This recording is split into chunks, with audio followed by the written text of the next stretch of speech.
امبارح مع السيد الفريق كامل الوزير. طيب نحسب حسبه صغيره كده يا اولاد، 500 مصنع في متوسط 100 عامل، يعني كام؟ يعني 50,000. يعني انا عايز 50,000 عامل كمان 6 شهور. عندنا بورسعيد والله الحته الوحيده اللي خفت منها. خلي بالك هم مش 500 عامل هيقف على مكنه انتاج. لا، ده المصنع ده عايز مهندسين باور، عايز محاسبين، عايز اداريين، عايز مراقبين جوده، عايز عايز عايز عايز عايز كل التخصصات عشان تشغلهم. ما يلا يا حبيبي خش وانا معاك. طب اجيب لك لمح بقى.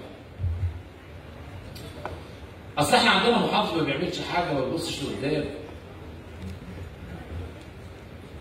مش كده يا رجاله؟ طيب ربطت مع استاذي الفاضل برضو رئيس الهيئه للمشروعات المتوسطه والمشروعات الصغيره باسل الجبل رحمه. باسل رحمه شخص رائع.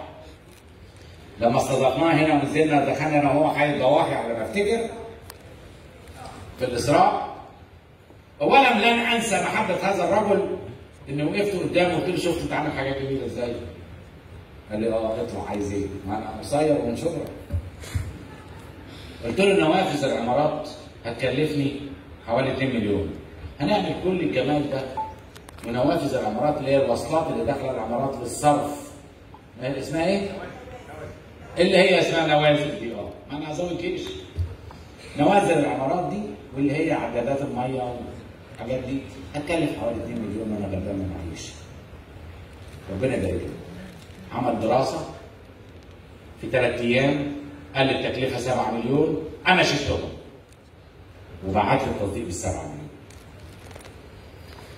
اللي بيجي يخدم بورسعيد ويحط ايده فيها انا ببوس ايده. لان معروف امكانياتنا الماليه محدوده يا حبايبي. عندنا الجهاز التنفيذي مش عايز احمل على الجهاز التنفيذي ما هي فلوسك انا عايزها بكره. احنا عارفين نمشي النهارده بس ابننا بكره الله اعلم بيه. طب ما اللي نعرف نجيبه نجيبه. سياده باسل رحمي مشكورا صدقني قال لي 30% من هذه المصانع سوف يتم اقامتها بمعونه من عندي وانا هدي لكل مشروع لغايه 1 مليون جنيه. طب يا عم الشاب الجميل اهو اديني جبت لك المصنع بالارض بالتقسيط وجبت لك اللي هيمولك لغايه 1 مليون جنيه. اصل احنا عندنا محافظ مش عارف يعمل ايه. ومال يبقى دي شق الصناعه. وعايز افرحكم ان احنا اكتسبنا جزء من الاتراك اللي تركيا فيها مشكله في الايدي العامله وبدانا نديهم مشاريع عندنا وان شاء الله هتجيب ايراد $1 وكله هيصب في بوتقه بورسعيد الحاضنه لينا كلنا.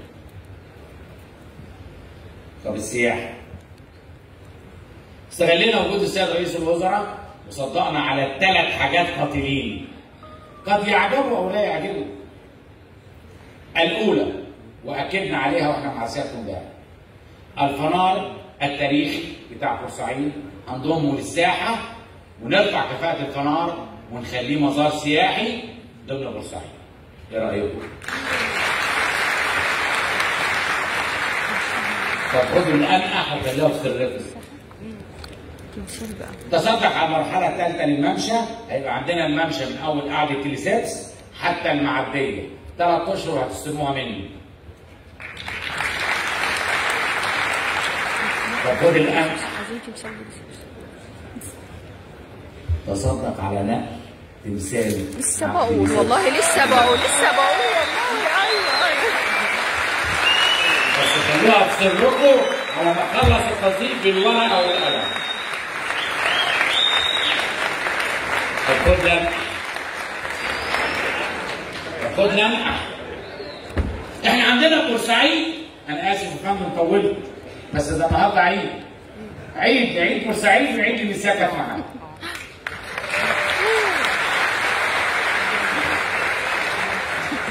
عندنا مبنى السفاره الايطالي، جبت السفير الايطالي قابلته ونسقت مع سيادته، هنعمل اول مؤتمر لينا عملي في الاسبوع الاول من شهر يناير لسنه 25 كل سنه وانتم طيبين على مبنى السفاره الايطاليه. مبنى السفاره الايطاليه هيتم تحويله الى فندق، جبنا المستثمر تعاون ايطالي مع الشركه، ويبقى بدل ما هو شكله بهذا، لان هذا المكان راقي جدا وفيه لوحه مش موجود زيها في العالم. ان شاء الله هنمضي العقد بتاعه ان شاء الله الاسبوع الاول من 25. طب كفايه كده؟ لا لسه. في عندنا مستشفى سميناها المستشفى الايطالي. ايطاليا كانت هي اللي بتبنيها. بقى لها 3 سنين متوقفه. صح؟ طب هي متوقفه ليه؟ مفيش فلوس. وايطاليا قالت بس انا ما معيش. جبت السفير الايطالي هنا، وبرضه هنتفق في هذا الموضوع في الاسبوع الاول من شهر يناير. وكلمت الدكتور احمد السبكي، وكلمت مصطفى شعبان اللي هو مسؤول عن التامين الصحي الشامل، وهنعمل شراكه مشتركه بين التامين الصحي الشامل وما بين ايطاليا وما بين شركه ايمي وما بين المحافظه، ان احنا نكمل هذه المستشفى ونضمها للتامين الصحي الشامل، وهتبقى فخر للمستشفى. اصل احنا عندنا محافظ بيوزع ابتسامات ومال. نتكلم عن الرياضه. استاد بورسعيد.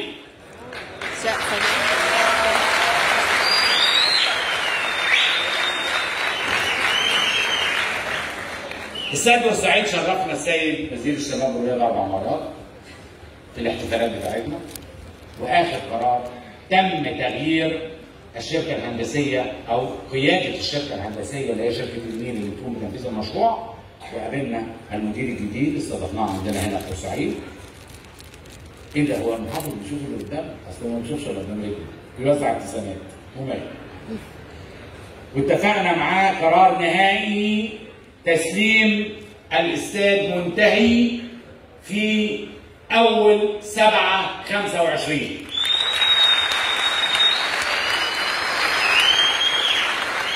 عشان انا قلت لحضراتكم اول ما جيت هنا محافظا لهذه المحافظه الباسله، لن اقول لحضراتكم وعد دون ان امضي عليه. طيب ايه المطلوب؟ كل ما هو مطلوب تسديد مالي من المحافظه او حقا من وزاره الشباب والرياضه كله بيسدد في ميعاده.